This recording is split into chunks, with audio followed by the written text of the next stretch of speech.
Tagadan tagadan tagadan pam pam tagadan tagadan tagadan pam pam tagadan tagadan tagadan pam pam tagadan.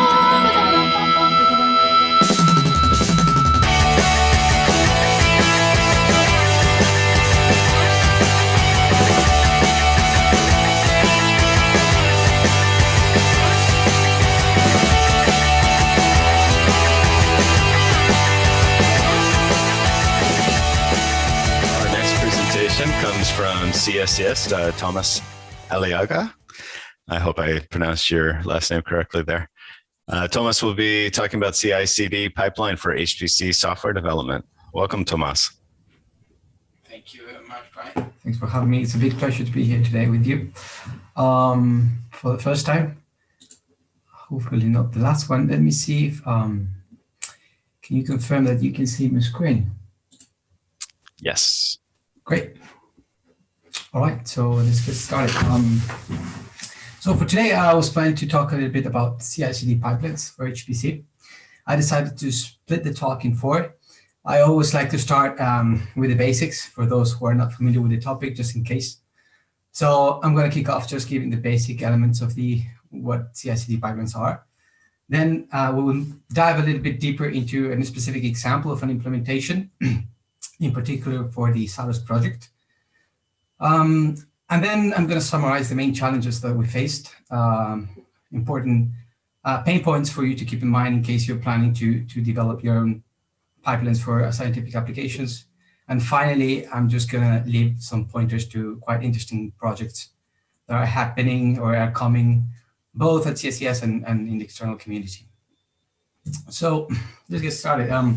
Initial context, when we talk about CI/CD pipelines, we're in the context of software development, the software development process that happens essentially taking software written by one or many developers as input, and then transforming that software into an application, a library, or some form of binary that it goes and gets deployed into a production cluster where users will use it.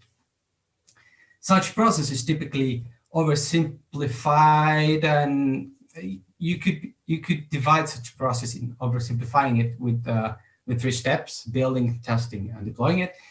And you could technically run those 3 steps in the developers' machines. But when you start doing this more professionally, you typically find the need to move everything into a cloud, into a different server, a different machine, represented here by this big gray cloud. And once you connect the dots in this process from the beginning to the end, so that once you are able to continuously integrate new changes to the software that are going to be built and continuously deployed into a server, you can say that you have a CI/CD pipeline in place. Now, the main question is, like, why having CI/CD? That's a very important one that everyone should make when starting to work with this. The way I see it is, it just allows you to optimize this process of transformation from code to artifacts. And the optimization can come in different dimensions. Just to name few examples, you can optimize the time it takes from the new version of the code until the new version of the application is ready for the users to use. So all this process, when done manually, is very time consuming. So you can optimize this. You can optimize the throughput, and here throughput, I mean throughput in terms of features. So it's easier to onboard new developers to the project because the integration is already automated and defined by the process running somewhere else, not in the developer's computer, on the developer's head. And finally, you can also optimize, I call it the trust, technically, by leveraging on automated tests. With a CI/CD pipeline, because it becomes much easier to test your application, your library, or whatever you're developing on multiple combinations of configurations or environments or Linux distributions, and much easier and faster. And with this, you increase the trust from developers for developers and users that the application won't break in certain conditions. And the main pillars, what I like to call the main pillars, in order to start building a CI/CD pipeline that you need to have, are version control. Version control system nowadays writes professional software without this these days. Testing as an essential part as well, and then automation. automation, not just in the automated tests, but automation in its full realization. Like you can have automated tests, but then if you need to rerun them manually every time you have a new version, then you are not in full automation yet. With these three elements, you get the ground for building CI/CD pipelines, right? So let's go in and have a look at an example. And the first disclaimer I'm going to make here is that Sarus it's not technically an HPC applications in the sense that it's not solving partial different equations or anything like that. It's just it's a container engine that allows to run containerized scientific applications at scale on HPC software. But I think it's a good example to bring here because at the end of the day, it still needs to be deployed to HPC clusters, and it faces very similar challenges to what normal scientific applications would face. So with that disclaimer said, let's move on to what is the first important answer that you need to look at when setting up a new pipeline. And it's not whether you're going to use Jenkins or GitLab or whatever other new tool. The first thing you need to look at is the integration strategy. What is the integration strategy? Is the way in which your developers are going to be merging changes to the main trunk of your software stack. And there's no silver bullet here. There's no magic integration strategy that works for everyone. You can find many in the link I'm showing there. But what is important is that your strategy needs to fit into the reality of the development team, like how many developers and how often they can work together, how they plan to integrate changes. And it also needs to fit with the business needs of how often and you want to release, or like when you are going to give that software out there in the public. That might be a business decision that need to be aligned with this strategy, because this strategy will be the driver of the release cycle. Okay, so this is very important. In our case, we find ourselves with a dilemma here, because on the one hand, we wanted to have an application that is very stable and trusted by users, so it's very thoroughly tested. But on the other hand, as developers, we need to have a way to get fast feedback from the CI/CD pipeline to know if we are messing something with a new change that's being introduced. So this duality, these opposing forces, led us to have two types of pipelines, so to say. So we define what is called feature branches, is when we started to build something new, test a new feature or fix a problem. And for this, we have this kind of pipelines which are typically shorter and heavily cached, so that we can get quite fast some feedback from if something broke or if everything's okay. And then before the application goes to the users in what we call the stable branches, we now allow the system to take the time it needs to run thoroughly all the tests through many different combinations of Linux distributions, different forms of building the software per se, like compiling natively or using Spec, and same thing for the dependencies. And then once we have this artifact is built, we want to deploy it on an HPC cluster and see how it performs there, because there is where at the end of the day it's going to be running. And we want to know a priori before releasing the version that at least it successfully passes all the tests that we're reaching for production. So that's the quick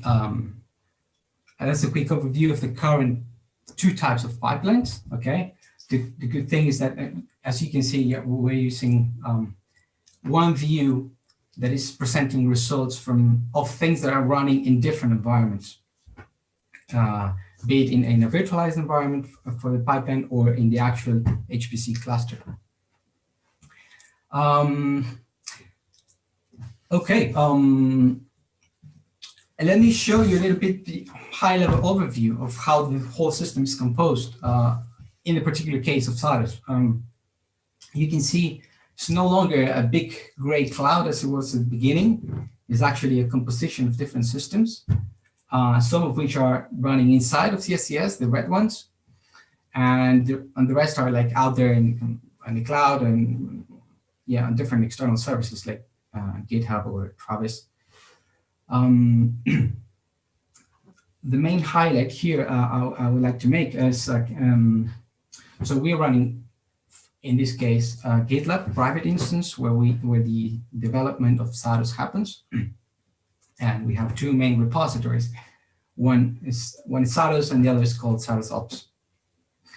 The code from the repositories will be used by runners, which are running on virtualized infrastructure, where the only requirement to run those things is Docker and Docker Compose.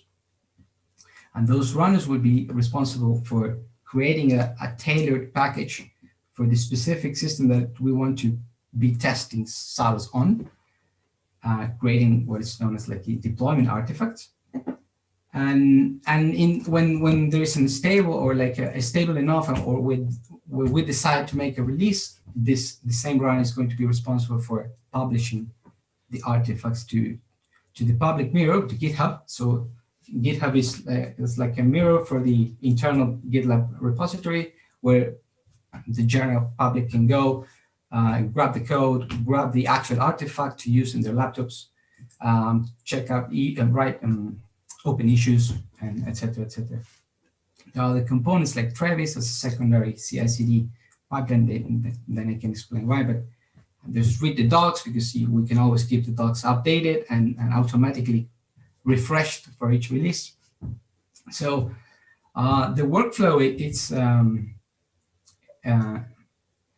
it's simple but kind of distributed. The main takeaways here of this experience setting up this were the advantages of unifying how the software is built, how the software is tested, and defining that as code in the Saros repo. So Saros repo will have the code of Saros per se, but also the whole environment you need to build it, define the software, and the whole environment you need to test it, define the software. And the same thing is going to be running either on the GitLab runner or in the local developer's machine, or maybe in another implementation of a CI/CD like in Travis' case. That was a very powerful move because it's much easier for new developers to set up the environment. They just need a Docker, then and Docker Compose, and they can build, run unit tests, integration tests, even Slurm, like what we call distributed tests, like with virtualized Slurm mini clusters there to test the logic. And so yeah, the workflow to be usable needs a lot of caches as well. I will mention this in the main challenges. I will come back to this picture while I go through the challenges.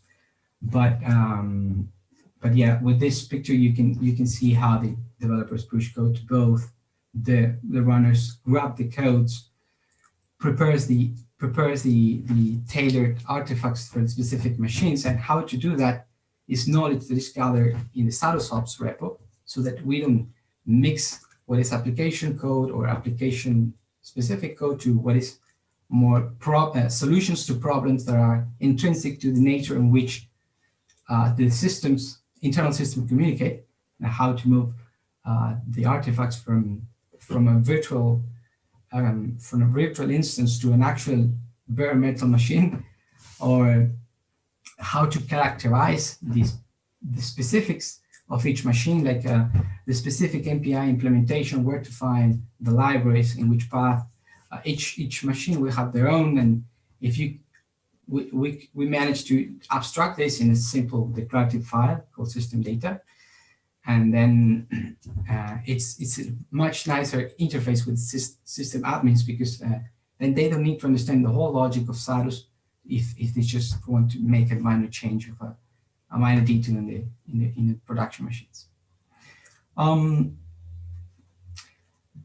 Let's move on to the main challenge. There are only three, and then I will open the floor for questions, because this opens to many questions I know, and And I wish I could have more time to dive even deeper in the details of how these things were implemented. But I want to move on to the main challenges of the main takeaways. And I could say there were like 3 types of challenges. And I will give a couple of examples for each.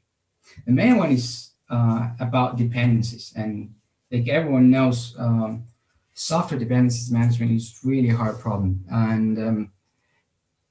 And it's usually, and it's kind of chaotic because there are many types of dependencies, right? You have runtime dependencies, the dependency you need, what the software needs when it's running, but you also have build dependencies, the dependencies of things you need to build your software, testing dependencies, and then you could be depending on software, like on code, or sometimes the dependencies are defined at the level of artifacts. They're already built code. So all these kind of combinations make things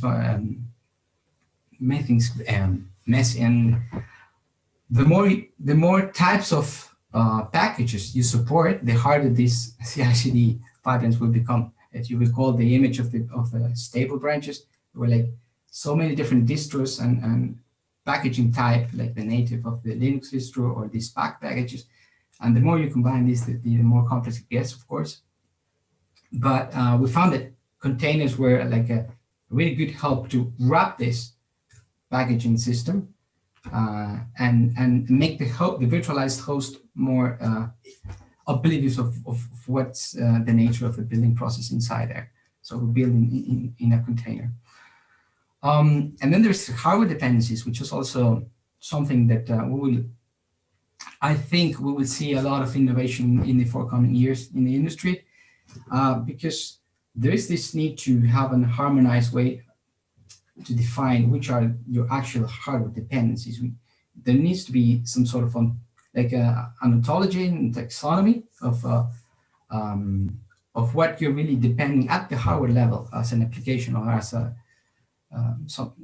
something like that. Like for instance, like what Tecton project is kind of doing for CI/CD pipelines on in the case of Kubernetes based pipelines, or like what SPAC has done introducing microarchitectures at the packages definition.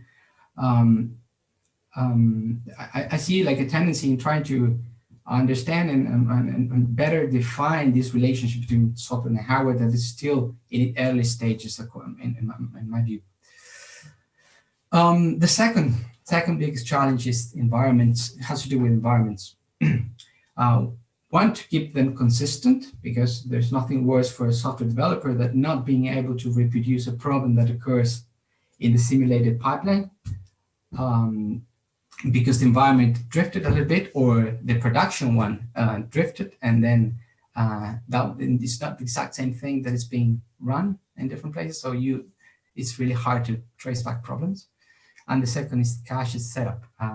You need to have caches for the CI/CD pipeline to be usable at all. Otherwise, it's way too slow, and of course it doesn't help. But as soon as you set up caches, you need to be careful, of course, to invalidate them properly, because otherwise, having a pipeline that lies to you is maybe worse than not having a pipeline at all. And the third type of concern is of challenge, I would say, is security-wise. Like infrastructure access on the one hand, like if you remember the boxes of the architecture, every time you cross a box, there are some security concerns to be tackled, and then there is secrets management, of course. Like in order to access external services, you need to have credentials, and how you manage those and how you prevent them from leaking in output of logs.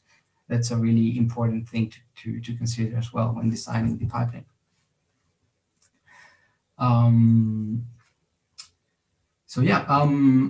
I think I will give the final links and open the floor for questions. I hope I wasn't going too fast. Just present a little bit of what's coming. At CSCS internally, we're working at So recently, this idea came of building a world-class support for CI/CD pipelines as a service for scientific developers, so that they can build, test, and deploy at scale their applications on CSDS HPC infrastructure. The idea is to bring this CI/CD pipelines as a service, so the focus of the applications can be more towards the real scientific problem at hand, and not the set of problems I was just mentioning. The idea is also not to force everyone to have a single way of building software, like saying, ideally, you should be able to bring your own software stack, and then, yeah, the framework would take responsibility of making the tricks required to profit from the high performance that the center is offering in these different machines and forms. So yeah, that's still in very early stages, but I'm really excited to be part of this, and really willing to connect with everyone interested in this topic. And other links to share here. I will be keeping a close eye into the work that the E4S project is doing on the ECP. Quite interesting to see the setup of CI/CD pipelines on a more bigger scale. The works subgroup of HPC AI Advisory Council, I found quite nice work defining and making this catalog of scientific applications.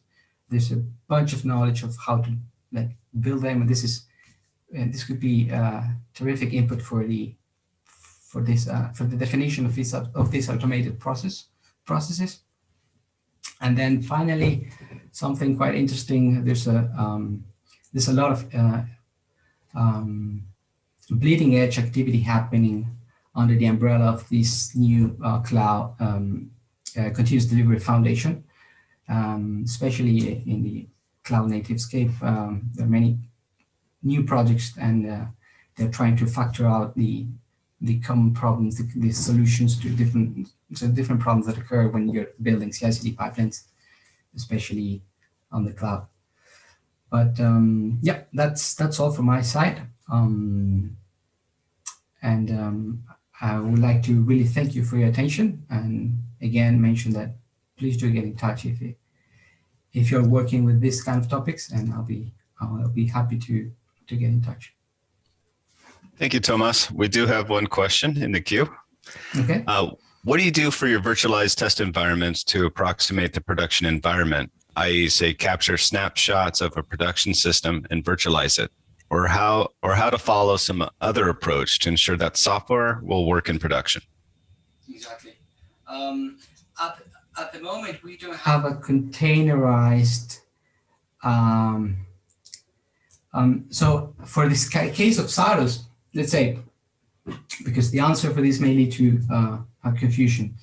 If you're a scientific application that needs to run on these clusters, that's a problem for which Saros is a good solution that allows you to run your whole application containerized. So you are already bringing your whole dependencies inside, and you just leverage performance with Saros, with MPI injection or with the GPU profits, or with the profits of the GPU hook.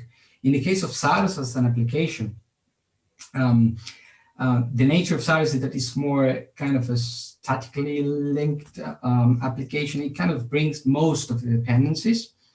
So it's harder to break it on our production systems in terms of to break Saros per se, not to break a workflow with Saros.